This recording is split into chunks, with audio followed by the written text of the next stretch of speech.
So what is leverage? Most people think leverage is just having something over someone, like blackmail or threats or some kind of power play. And yeah, in the crudest sense, that's a form of leverage. But that's not what we're talking about here. That's not the kind of leverage that builds careers, closes deals, or creates lasting influence. Real leverage is about having something the other person wants or needs. It's about being in a position where what you offer has value to them. And here's the critical part. They know it has value. They recognize it. They feel it. That's leverage. Now, there are three types of leverage that matter in business, and you need to understand all three because you're going to use different types in different situations. First, there's positional leverage. This is leverage that comes from where you sit in the hierarchy or the market. If you're the only supplier of something, you have positional leverage. If you're the hiring manager, you have positional leverage over the candidates. If you're the buyer with the budget, you have positional leverage over the sellers. It's structural. It's about the position you occupy in the relationship. Second, there's informational leverage. This is leverage that comes from what you know. Maybe you have market intelligence nobody else has. Maybe you understand the technical details better than anyone in the room. Maybe you know what the other side really needs because you've done your homework. Information is leverage when it's valuable, and you're the one who has it. Third, there's relational leverage.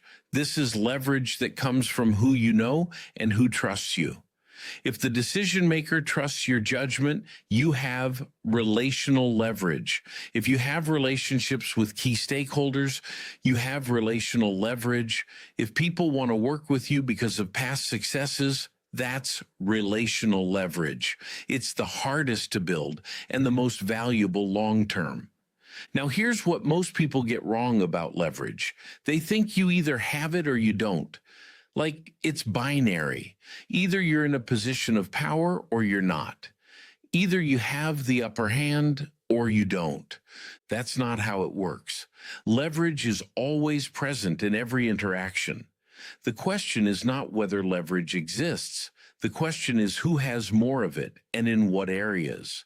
Every negotiation, every sales conversation, every leadership interaction involves a complex dance of different types of leverage shifting back and forth.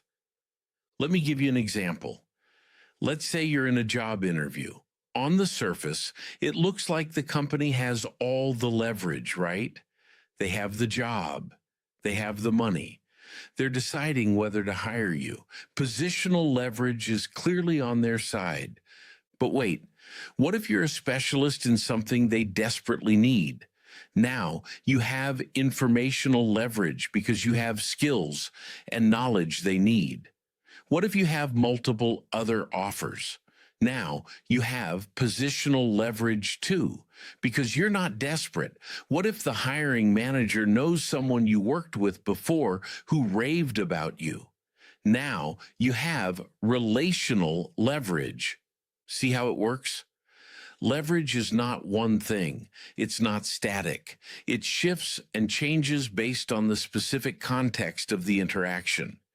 And here's the big insight that most people miss. You can create leverage where none existed before. If you don't have positional leverage, you can build informational leverage by becoming the expert on something that matters to them. If you don't have informational leverage, you can build relational leverage by connecting with the right people and delivering value. If you don't have relational leverage yet, you can create it by demonstrating competence and reliability over time. Now, let me tell you why leverage is the foundation of everything we're going to talk about in this course. Without leverage, nothing else works. All those fancy language patterns you've learned. Useless without leverage. All those persuasion techniques, they fail without leverage. All that charisma and presence. It doesn't close deals without leverage. Here's why. People make decisions based on their interests, not your words. They do what serves them, not what sounds good. And if you don't have something they want or need, if you don't have leverage, then your words are just noise. Think about it. When someone has what you desperately need and they're the only one who has it, you listen differently. You pay attention. Their suggestions carry weight. Their recommendations matter. That's leverage in action. But when someone has nothing you need, when they're just one of 100 people offering the same thing, their words slide right off. You're polite, but you're not persuaded. That's what happens when there's no leverage. So the first question you need to ask in any influence situation is not, what do I say? The first question is, what leverage do I have, or how can I create it? And here's the uncomfortable truth. If you have zero leverage and no way to create it, you're probably in the wrong conversation. You need to either build leverage first or find a different opportunity where you have some. Now, I can hear some of you thinking, but Kenrick, what about all those stories of people who started with nothing and convinced someone to give them a chance? What about those underdog stories? Great question. And here's the answer. They created leverage. Maybe they created informational leverage by having a unique insight or solution. Maybe they created relational leverage by connecting with someone who vouched for them. Maybe they created positional leverage by making themselves the obvious choice through their preparation or their unique angle. But they had leverage. They just built it in the moment or in the lead up to the conversation. Let me give you a framework for thinking about leverage in any business situation. Ask yourself these questions. What does the other person want or need that I have or can provide? That's your leverage inventory. What do I want or need that they have or can provide? That's their leverage inventory. How can I increase my leverage before or during this interaction? That's your leverage strategy. How can I decrease their leverage or make it less relevant? That's your leverage tactics. And here's a critical distinction: ethical leverage versus manipulative leverage. Ethical leverage is based on genuine value exchange. You have something they truly need. You can actually deliver what you promise. The value is real. Manipulative leverage is based on false scarcity, deception, or manufactured need. It might work short term, but it destroys relationships and reputation long term. We're focused on ethical leverage because it's sustainable and it builds your career instead of undermining it. Now, one more thing about leverage before we move on. The most powerful leverage is the leverage you don't have to use.